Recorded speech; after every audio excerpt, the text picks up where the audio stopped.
Voting for the April 9th election started today. Voters have between now and April 2nd to head to the polls. Polls are open from 8:30 a.m. until 6 p.m. except Sunday. So check with your parish registrar of voters for more information. In the race for the White House, there are 3 Democratic caucuses. They're in Washington State, Alaska, and Hawaii.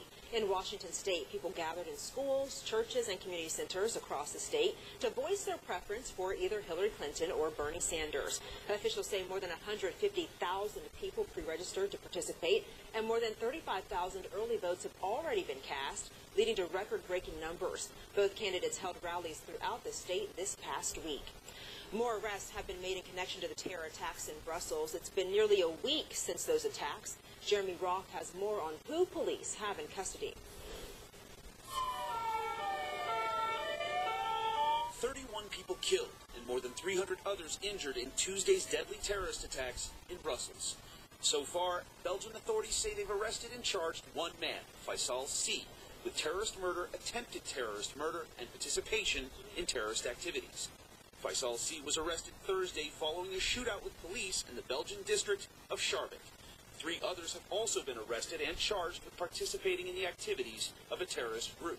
2 more were released after being questioned in connection with the attacks. We are still all over the country in threat level 3.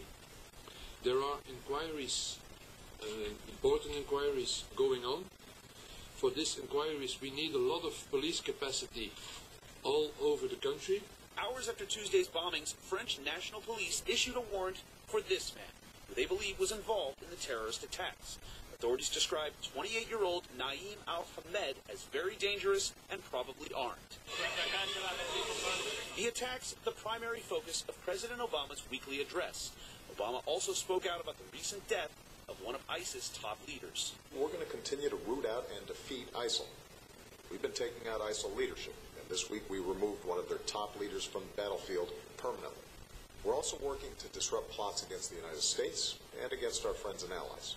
I'm Jeremy Roth, reporting.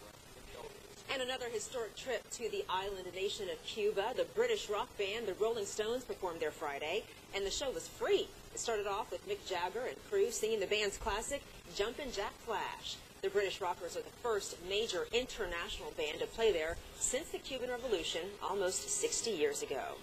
Kweilyn, could you imagine in Cuba listening to Mick Jagger?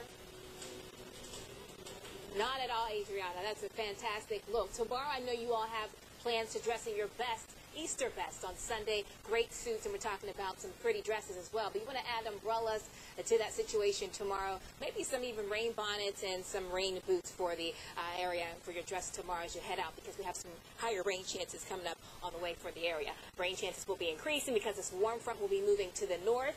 And right now we have some offshore activity, rain and storms, but those will eventually pull onshore, mainly after midnight tonight. Cloudy skies, though, persisting. We do have that large cluster of storms working to the northeast. Most of that headed towards the Florida Panhandle. For us, we see cloudy skies, overcast skies. That situation continues tonight as well. But again, those weather chances for rainfall increasing overnight and Easter Sunday. Stormy with an isolated, strong, gusty storm possible for some spots. Mainly, I think, before noon. I think afternoon we'll see more scattered activity and rain potential between 1 and 3+ inches possible for the entire viewing area. Here's how everything sets up. Again, that warm front pulling to the north, that will continue to increase and pump the moisture chances in for the area through tomorrow afternoon. A cold front will also be approaching from the west. With that cold front approaching and passing, we're looking at decreasing rain chances late Sunday night into early Monday. A closer timing for us, midnight tonight. Small areas of scattered rain and storms approaching by 6 o'clock in the morning on Sunday. That rain chance increasing. You can see some heavy rainfall potential here. We're looking towards 10 o'clock. It doesn't look like much activity here on the North Shore, but this activity surely could be displaced from the South Shore to the North Shore, Mississippi Gulf Coast.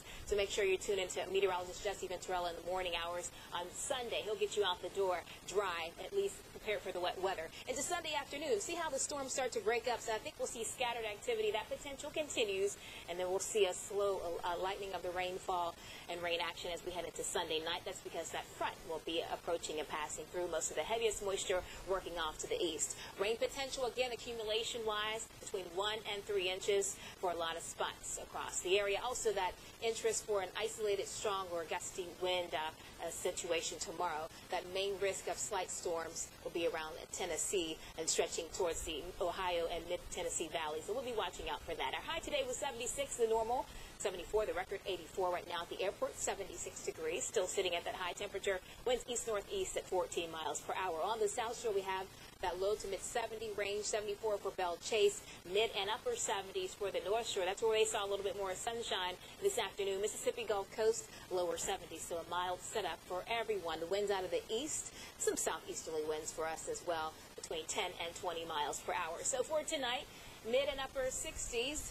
That's for both the North and the South Shore. 64 to 69 for the South Shore. Increasing rain chances after midnight. Here's your 7-day forecast. After Sunday, we're looking at drier conditions on Monday. Tuesday, just an isolated rain chance, but the next disturbance rolls in. Those rain chances going up starting Wednesday, and they'll linger through the end of the week, Adrianna, along with those rain chances going up. Temperatures also approaching the 80-degree mark. So it'll be nice and wet and humid and warm. Yeah, but you know what? The good news is for Sunday, people are asking, is it going to be a washout? No. So the question is, can we get the Chris Owens Easter Parade off by 1 o'clock? We might be able to do that, so we'll keep our eyes on it. All right, we're holding it to you, holding you to it. Oh, all right. Thanks, Kweilyn. Well, next in sports, the LSU Tigers are in College Station trying to win the series over the Texas A&M Aggies.